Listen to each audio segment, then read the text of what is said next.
Good morning student. आज हम पढ़ेंगे प्लांट सेल का स्ट्रक्चर। ठीक है, so this is the plant cell which is a well known eukaryotic cell. ये स्ट्रक्चर जो है आपने 10th में भी देखा होगा। चलो यहाँ पे भी इसको कवर कर लेते हैं। ठीक है, तो सबसे पहले देखो मैं समझा देती हूँ, आपके लिए बनाना बहुत ईजी हो जाएगा, याद करना भी बहुत ईजी हो जाएगा। सबसे पहले आपने इसकी 6 साइड्स बनानी है। इसकी 6 साइड्स होती हैं, हेक्सागोनल सेल है, इस तरह से बना लो या आप इस तरह से बना लो। ठीक है, अब बाहर सबसे पहले आपने बनानी है इसकी सेल वॉल। ठीक है, सेल वॉल बनानी है। सेल वॉल के अंदर होती है सेल मेम्ब्रेन होती है।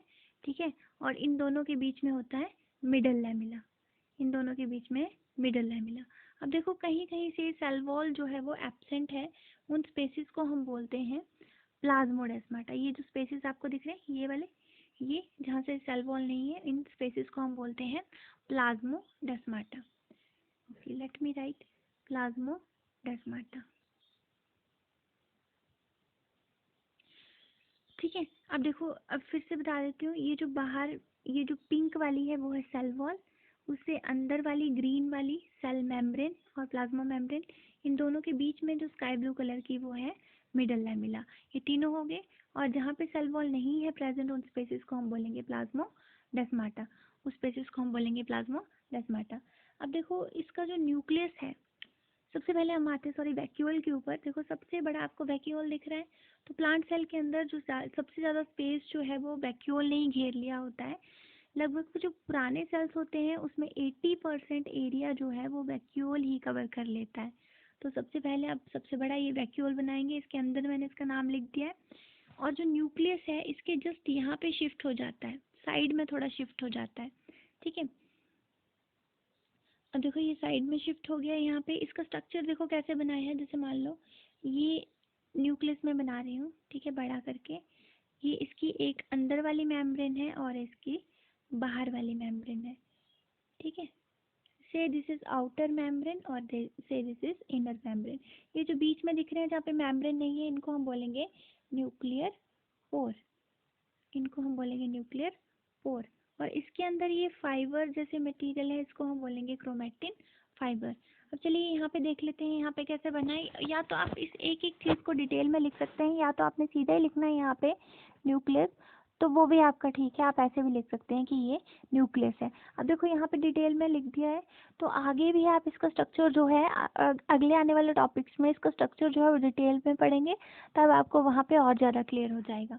अब देखिए यहाँ पे जो है वो न्यूक्लियर मेम्ब्रेन के न्यूक्लियस के बाद जो है वो आता है यहाँ पे एंडोप्लाज्मिक रेटिकुलम। एंडोप्लाज्मिक रेटिकुलम से दिस इज एंडोप्लाज्मिक रेटिकुलम। यहाँ पे देखो, यहाँ पे इसके बीड लाइक स्ट्रक्चर बने हैं, इनको हम बोलते हैं राइबोसोम। ठीक है, अब एंडोप्लाज्मिक रेटिकुलम जिसके ऊपर राइबोसोम्स प्रेजेंट है उसको हम बोलेंगे वो है रफ एंडोप्लाज्मिक रेटिकुलम, RER। और जिसके ऊपर नहीं है उसको हम बोलेंगे स्मूथ एंडोप्लाज्मिक रेटिकुलम। ठीक है, तो जिसके ऊपर राइबोसोम खुरदरी, ठीक है, जिसके ऊपर राइबोसोम प्रेजेंट है वो है खुरदरी वाली, यानी कि वो है रफ एंडोप्लाज्मिक रेटिकुलम। और जिसके ऊपर नहीं है वो है स्मूथ एंडोप्लाज्मिक रेटिकुलम, उसको हम बोलेंगे SCR।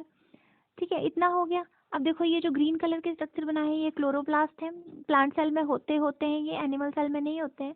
अब इनका क्या काम है, फोटोसिंथेसिस करना, यानी कि प्रकाश संश्लेषण क्रिया करना। अब पादप कोशिका जो है प्लांट्स ही प्रकाश संश्लेषण क्रिया करते हैं, हम तो करते नहीं है, तो इसलिए हमें क्लोरोप्लास्ट का कोई मतलब नहीं है। और ये प्लांट सेल में प्रेजेंट होते हैं। क्यों प्रेजेंट होते हैं, क्या फंक्शन है इनका, फोटोसिंथेसिस के लिए, यानी कि प्रकाश संश्लेषण क्रिया के लिए। अगला है माइटोकॉन्ड्रिया। माइटोकॉन्ड्रिया सबको पता है, इसको क्या बोलते हैं, बिजली घर बोलते हैं। तो ये क्या देता है, एनर्जी देता है एक सेल को।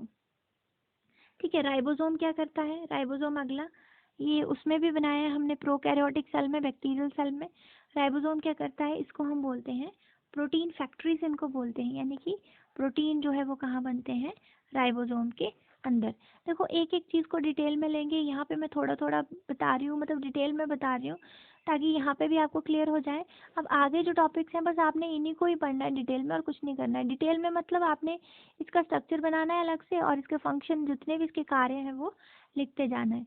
ठीक है, अब देखो आगे लाइसोसोम। लाइसोसोम सबने पढ़ा है, आत्मघाती थैलियाँ बोलते हैं इनको, यानी कि वो अपने आप को जब पुरानी हो जाती हैं तो वो अपने आप को नष्ट कर लेती हैं। तो ये है हमारी सुसाइडल बैग्स यानी कि आत्मघाती थैलियाँ। कौन सी? लाइसोसोम। अब देखो गोल्गी बॉडी की जब हम बात करते हैं, इसको ज़रा अच्छे से देख लेते हैं गोल्गी बॉडी को। गोल्गी बॉडी जो बनाते हैं हम, वो इस तरह से बनानी है आपने, ठीक है, इस तरह से। यानी कि डायरेक्शन जो है वो आपने ये वाली देनी है, इस तरह से नहीं बनानी है, उल्टी नहीं बनानी है, तो वो गलत हो जाएगी। आपने इस तरह से बनानी है। यानी कि देखो, एक बार फिर से, ये वाला पार्ट जो है आपने बाहर की तरफ रखना है, यानी कि प्लाज्मा मेम्ब्रेन की तरफ, और ये वाला पार्ट जो है आपने न्यूक्लियस की तरफ रखना है, यानी कि न्यूक्लियर मेम्ब्रेन की तरफ। तो ये वाला पार्ट जो है इसको हम बोलते हैं कनकेव साइड, ठीक है। कनकेव साइड किसकी तरफ होता है? प्लाज्मा मेम्ब्रेन की तरफ। और ये वाला है कन्वेक्स साइड। कन्वेक्स साइड किसकी तरफ होता है?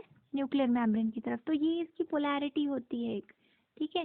देखो प्लांट सेल में इसको, अभी प्लांट सेल पढ़ रहे हैं ना, तो प्लांट सेल में इसको हम न्यूक्लियस से थोड़ा सा दूर बना रहे हैं। एनिमल सेल में हम इसको न्यूक्लियस के थोड़ा पास बनाएंगे, लेकिन इसकी पोलैरिटी जो है वो यही रहेगी। आपने इस तरह से इसको डायरेक्शन देनी है, इस तरह से नहीं देनी है, फिर वो गलत हो जाएगा, ठीक है। ये आपको डिटेल में बता दिया मैंने काफ़ी।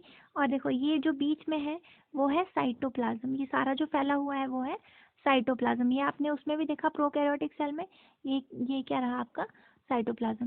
देखिए अब सारे ही कवर हो गए, इसमें से कुछ छूटा नहीं है।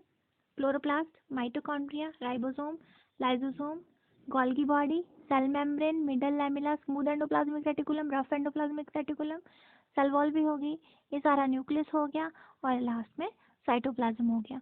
अब लास्ट क्वेश्चन आप पूछोगे कि देखो, एक आप माइटोकॉन्ड्रिया अगर आप एक कलर से बना रहे हो, दूसरा भी उसी कलर से बनाना है, आप कोई भी कलर यूज़ करो, दैट्स नॉट मैटर, या मत करो तो वो भी मैटर नहीं करता है।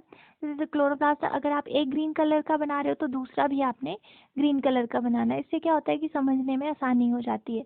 अब देखो कितने सेल में कितने आपने माइटोकॉन्ड्रिया या कितने क्लोरोप्लास्ट कितने, तो आप अपनी मर्जी से कुछ भी बना सकते हैं, एक बना सकते हैं, दो बना सकते हैं, तीन बना सकते हैं, वो आपकी मर्जी है।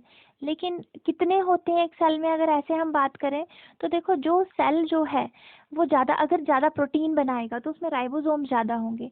अगर वो ज़्यादा एनर्जी वाला काम करेगा, ठीक है, काम ज़्यादा करेगा, तो उसमें माइटोकॉन्ड्रिया ज़्यादा होंगे। अगर वो प्रकाश संश्लेषण क्रिया ज़्यादा करता है यानी कि फोटोसिंथेसिस ज़्यादा करता है, तो उसमें क्लोरोप्लास्ट ज़्यादा होते हैं। तो ये डिपेंड करता है, लेकिन ज़्यादा और कम होते हैं, ठीक है। लेकिन एक एक दो दो सौ तो सब में होंगे ही, लेकिन जो जिस हिसाब से काम करता है उस हिसाब में उसी तरह से सेल ऑर्गेनेलिस जो हैं, यानी कि इन्हीं को हम कोशिकांग बोलते हैं, सेल ऑर्गेनेलिस। तो ये उसी के हिसाब से उसमें प्रेजेंट होती है, वो डिपेंड करता है, ठीक है। ये था सारा आपका प्लांट सेल का स्ट्रक्चर। और कोई भी प्रॉब्लम होगी क्लास तो आप मुझे पूछ सकते हैं, ठीक है। Thank you class.